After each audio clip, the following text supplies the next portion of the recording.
Halo semua, kembali lagi di channel Akuntansi Biaya 1 dari kelas 330. Dan kesempatan kali ini kita akan membahas just in time dan back flash costing.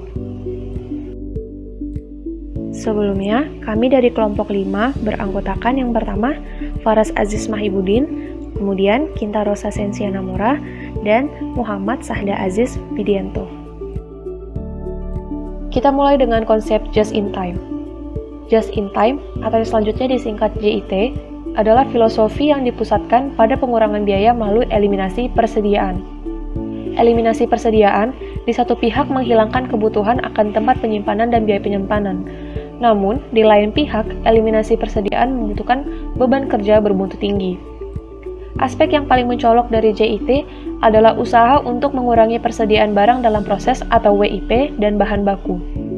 Pada sistem tradisional, pada umumnya persediaan WIP dalam jumlah besar disimpan di banyak lokasi kerja. JIT yang ideal bertujuan untuk mengeliminasi persediaan WIP ini dan memproduksi komponen sesuai dengan kebutuhan.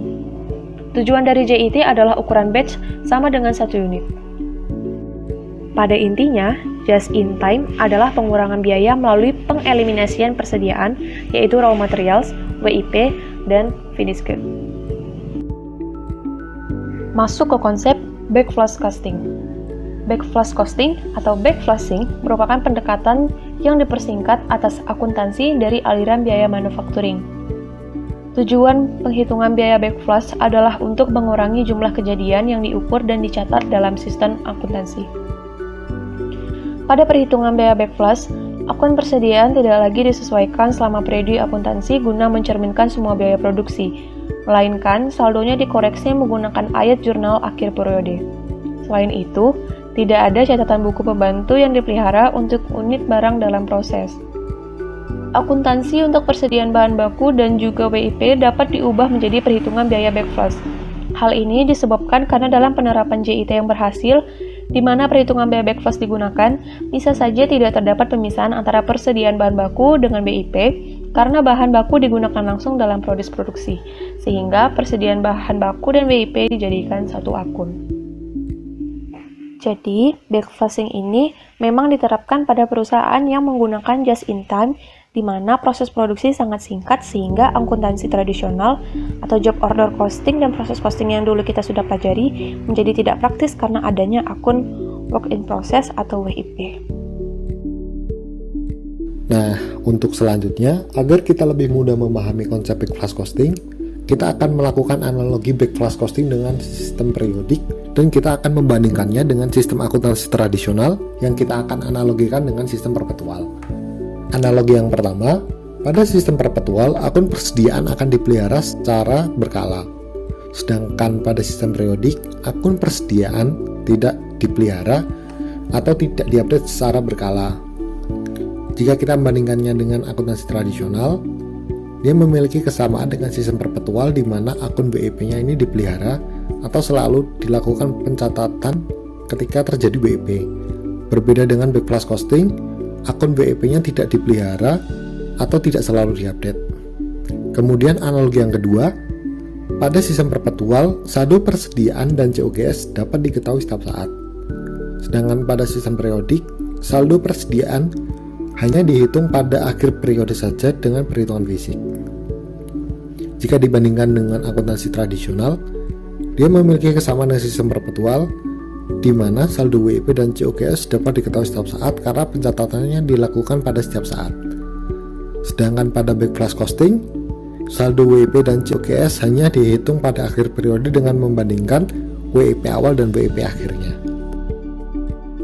Penerapan dari back flash costing. Seperti yang kita ketahui sebelumnya, kata kunci dari metode back flash costing adalah proses produksi berjalan dengan sangat cepat.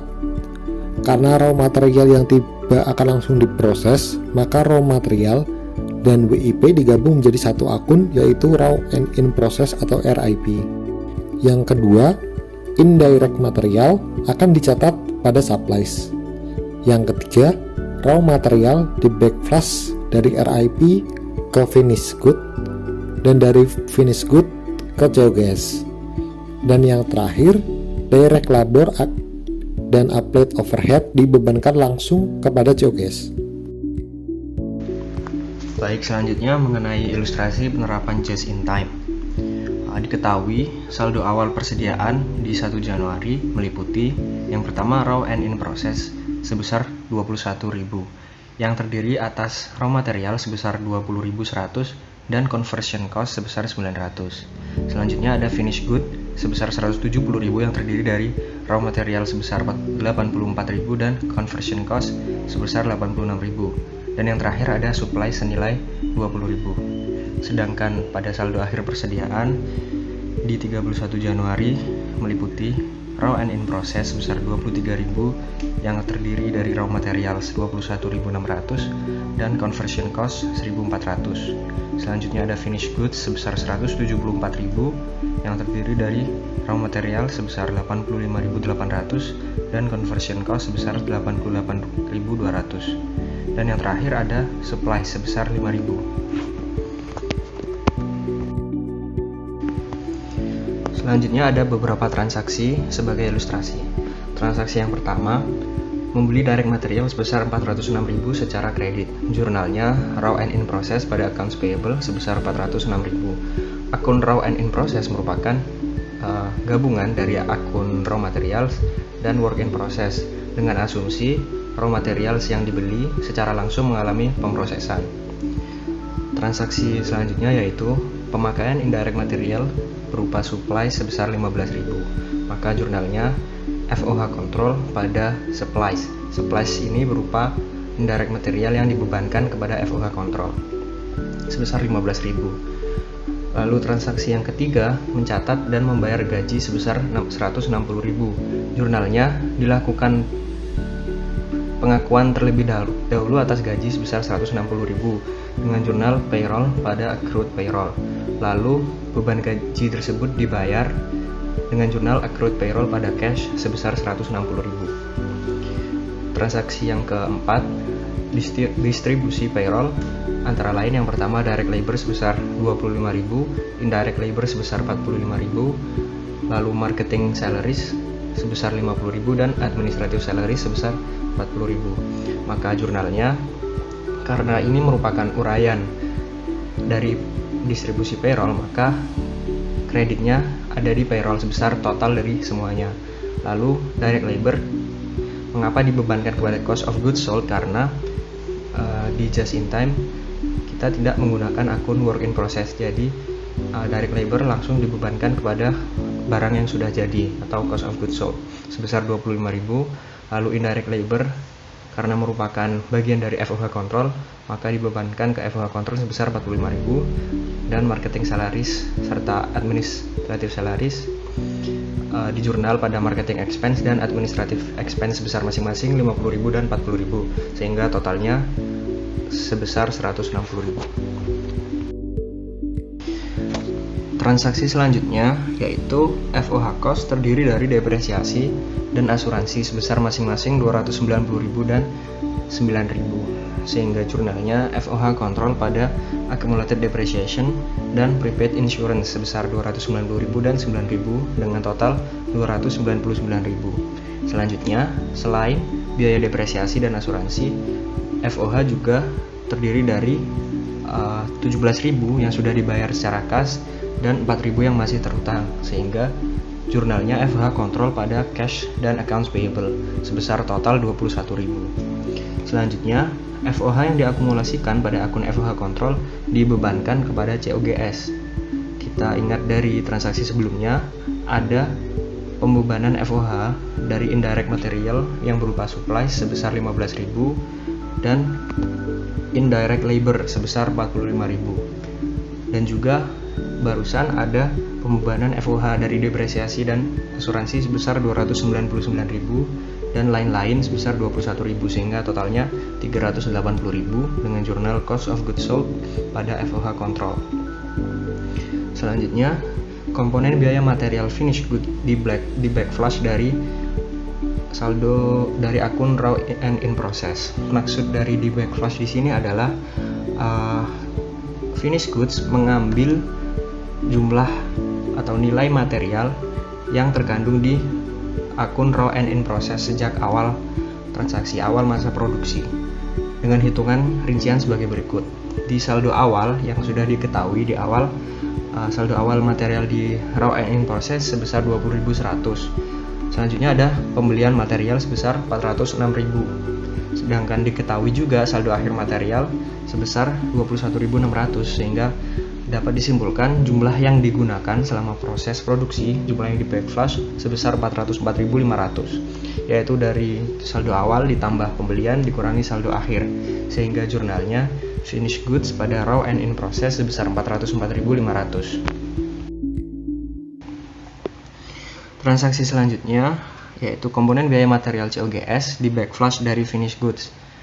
Dengan hitungan, karena sudah diketahui di awal saldo awal material sebesar 84.000 ditambah material yang ditransfer dari raw and in process yang ada di jurnal sebelumnya sebesar 404.500 dikurangi saldo akhir finished goods yang sudah diketahui juga sebesar 85.800, sehingga didapat jumlah yang di backflash sebesar 402.700 dengan jurnal cost of goods sold pada finished goods. Transaksi yang terakhir, karena ada selisih antara saldo awal dan saldo akhir conversion cost di raw and in process dan di finished goods, maka diperlukan adanya penyesuaian dengan hitungan sebagai berikut. Untuk yang ada di raw and in process terdapat selisih sebesar 500 lebih kecil. Begitu juga yang ada di finished goods terdapat selisih 2.200 lebih kecil di saldo akhirnya.